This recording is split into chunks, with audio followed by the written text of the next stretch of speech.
बिहार में हो सकते हैं दारू चालू। जी हां, आप सही सुन रहे हैं।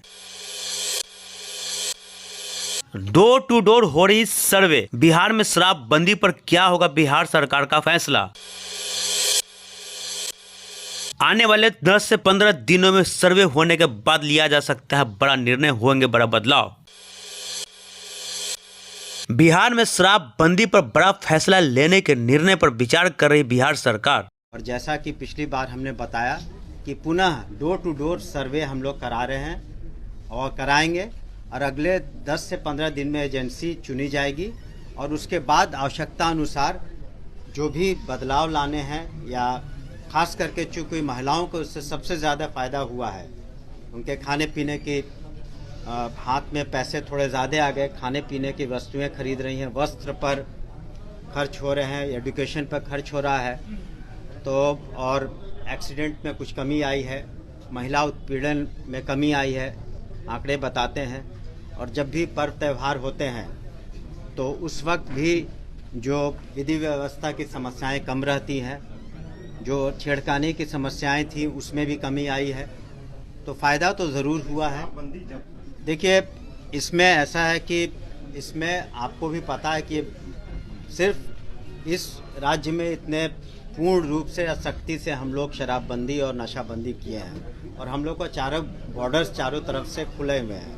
उसके बावजूद भी हर जगह फोर्स को रहना थोड़ा मुमकिन होता है। इसलिए आज सूचना के आधार पर न सिर्फ बिहार में लेकिन अन्य राज्यों में हम लोगों ने गिरफ्तारियां की हैं। हरियाणा में की हैं, वेस्ट बंगाल में किया है, झारखंड में किया है, उत्तराखंड में किया है, और ये गिरफ्तारियां 6000 से ज़्यादा हैं।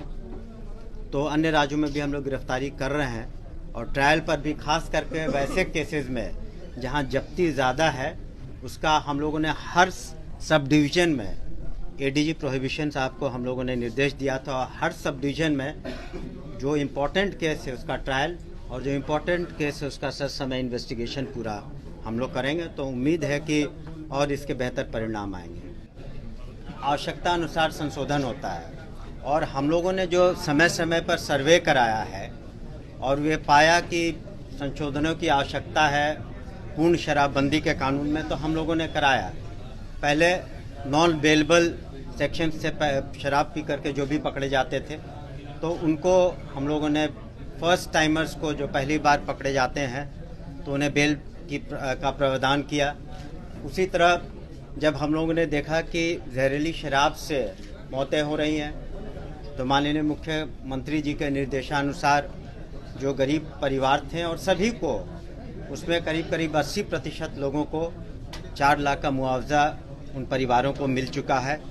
सतत जीविकोपार्जन योजना में जहां 1 लाख रुपए दिए जा रहे थे उससे बढ़ा करके 2 लाख रुपए कर दिए गए हैं, और इसमें प्राथमिकता हम लोगों ने दी है कि किस तरह से जो पारंपरिक रूप से ताड़ी के व्यवसाय से जुड़े हुए लोग हैं उनको कैसे जोड़ा जाए सतत तो जीविकोपार्जन योजना से।